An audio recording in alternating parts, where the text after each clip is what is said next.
We went into the weekend in the aftermath of the Tide Pod Challenge presidency that we've got, and the ever-evolving explanation as to why the president spent one of his official coronavirus press conferences sort of just asking questions, people, about putting light in people's bodies and injecting disinfectants into our lungs because it does a hell of a job on the virus. And by Friday, they had settled on he was just being sarcastic. And why are you all getting so triggered? And he wasn't even talking to Dr. Birx. No, he was talking to the reporters, even though he was looking at Dr. Birx and very clearly talking to her.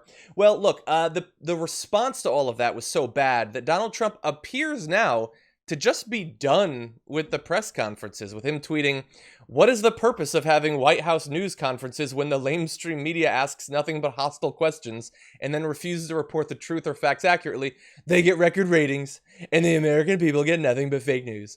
Not worth the time and effort." I will remind you, of course, that the thing that we're talking about right now was not the result of a harsh question, or indeed a question. He was just vamping in the way that he does, and he suggested insane things. And so, apparently, Francesca, he might not want to do any more of these, especially when really fast. So we were sort of going to do this story, and we were going to speculate that they might be done, that he was implying it. But according to the New York Times, no, today's press conference is canceled. Yes. And they didn't do one over the weekend, which they normally have done. So you're saying Donald Trump canceled himself? Apparently, he has been canceled. Cancel culture has really gone too far. Cancel culture is the invisible enemy. It's the invisible enemy. It came for me. Mm-hmm. The pandemic tried to cancel me, and then I canceled myself before I could do that. Preemptive cancellation. Mm-hmm. So look, we don't know for sure, but what do you think about the sort of the story after the story, the reaction to the bleach stuff? The story after the story that he's not going to hold press conferences, I think, is very good. I mean, look, the reality is he's spreading more disinformation than he is spreading facts. So we should not be listening to him. He should not be going in front of the nation because people are putting disinfectant up their bums. That's just what's happening. And there have been multiple reports of that in various ERs, and that is the last thing I, as an overworked nurse, would ever want to have to deal with. So I think this is obviously a win until we can get real, actual real results. It's like, yeah, stop grandstanding and start working. We know he's not actually going to get to work, but hopefully the people around him are. And I think it is an opportunity for people like poor Deborah Birx, to be honest with you, to have some alone time to be able to try and talk some sense into Trump versus having to do that, or Dr. Fauci having to do that sort of on a national stage. Yeah. Yeah. And Dr. Birx, I mean, you probably saw over the weekend, she was talking with Jake Tapper, and she was asked about the medical advice, the questions that Trump had asked. And the thing that she was annoyed about was that it was still in the news. Well, look, I get it. If I were her, I wouldn't want it to be the news either. But one great way to keep it out of the news would have been for him to keep his mouth shut for once and just let the doctors speak.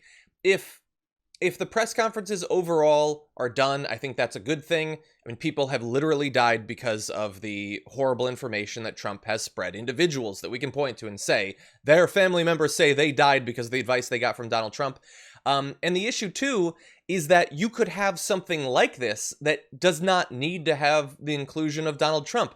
So in Right. terms of the future of this, I want to go very briefly to this is the Washington Post did an analysis of 2 weeks of these press conferences. So we got some from that, some from overall the time. The president has spoken so far for 28 hours at the 35 briefings that we've had in a little bit over a month. 60% of the total time that anyone spoke, even though he knew far less than anyone else who was speaking, including all of the reporters and aides. Over the past 3 weeks, the tally comes to more than 13 hours of him speaking, including 2 hours spent on attacking the press, 45 minutes praising himself and his administration. Let's pause on that for a second. Imagine if I just started saying, I'm doing a great job, me and Francesca are doing a great job, what a great show with the job that we're doing, and I kept doing that for 45 straight minutes. Mm-hmm. That's what you got, okay? Out of all of that, there were 4.5 minutes spent expressing condolences for coronavirus victims, sort of acknowledging that now more than 55,000 Americans have died. So he spent 20 times as much time attacking the press, 10 times as much time praising himself as acknowledging the ever increasing and horrific death toll that we've had so far. So if those were to be shut down, look, I know we're supposed to be really scared about that, right? Because we're the lamestream media and we just want the free ratings and all that.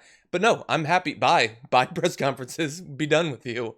No, absolutely. I mean, it's funny because I haven't watched nearly as much as you have, John, of these press conferences, but you can only assume, right? And I think a lot of people, who don't subject themselves to the press conferences, they assume there's horrible things being said, but then they're also like, well, maybe he's, giving a moment to talk about victims, or he is expressing condolences for the frontline workers. Maybe there is that moment. I can only assume because that's the presidential thing to do. Any speech writer with half a brain or whatever, Stephen Miller size brain, would do something like that, would write that into whatever he's going to say. And the reality is that's not the case. He is not expressing any kind of sympathy. He is not talking about frontline workers. And there you have the mathematical proof that this is all just about him, once again, making literally everything, including a pandemic, about him. And stupidly too, because obviously everything that he thinks of, everything that he does is designed to sort of help himself. But for all of the credit that we're supposed to give him for being this amazing, like, political tactician or whatever, think about how easy it would be for him to run these press conferences a way that actually benefits himself, to not rant against the media and stuff like that. Just show up, say a few things that show that you understand the gravity of the situation, you have empathy, you're going to protect people, and then parade out doctors and state officials to say, here's how many masks we just shipped to Michigan, here's the thing, we did this, we did this, we did this. Do that for 20 minutes, totally serious, show that you're taking it seriously. That's going to placate the people who probably aren't going to support you, but it's definitely going to be loved by the people who do. Why not just do that? I mean, look at Cuomo. I mean, Cuomo has ridden this thing. Like, I think it is good, obviously, to speak to the state of New York, but let's be real. Cuomo is milking this for everything that it is worth, to show what an actual leader does look like, for better or worse, even if he's, trying to cut Medicare, et cetera. But this is the thing about the quote unquote lamestream media, which, okay, 13-year-old term, and no one should use that term ever. Please don't. It is beneath you. But the fact is, you're absolutely right that from the beginning of this administration, we all knew that all he had to do was just a hat tip of presidentialness, just a little bit of, good behavior. And the media would be eating out of his hands. Wow, how presidential. 100%. And in fact, there were moments where, when he did try to do that, like rolling out veterans in his, State of the Union address, he got called presidential, right, by Van Jones. That was a very big moment, and people jumped on him for that, but whatever. But it's true that, like, I'm not just trying to talk about Van, but many pundits are just waiting for him to say or do something presidential, and they will give him all of the props and all of the glory. Yeah. And he's too stupid to know how to play a very, very simple system. No one has ever been as right as you are being right now.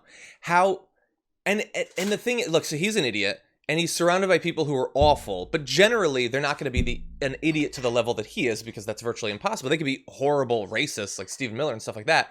But how do they not get that him spending an hour a day, like, inspecting shipments of ventilators, for photo ops, wouldn't be better for him? I'm talking about just purely pragmatically for him. Kim Jong-un would do that, R.I.P., but like, it would be so much smarter.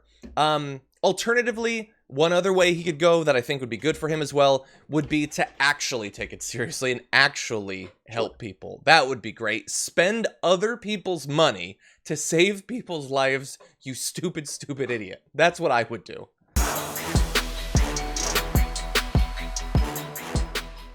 For more political news, breakdowns, interviews, stories of activism, and me trying my hardest to care about the occasional big celebrity news story, subscribe to our YouTube channel at youtube.com/The Damage Report. And you can ring the bell wherever it is so you don't miss anything.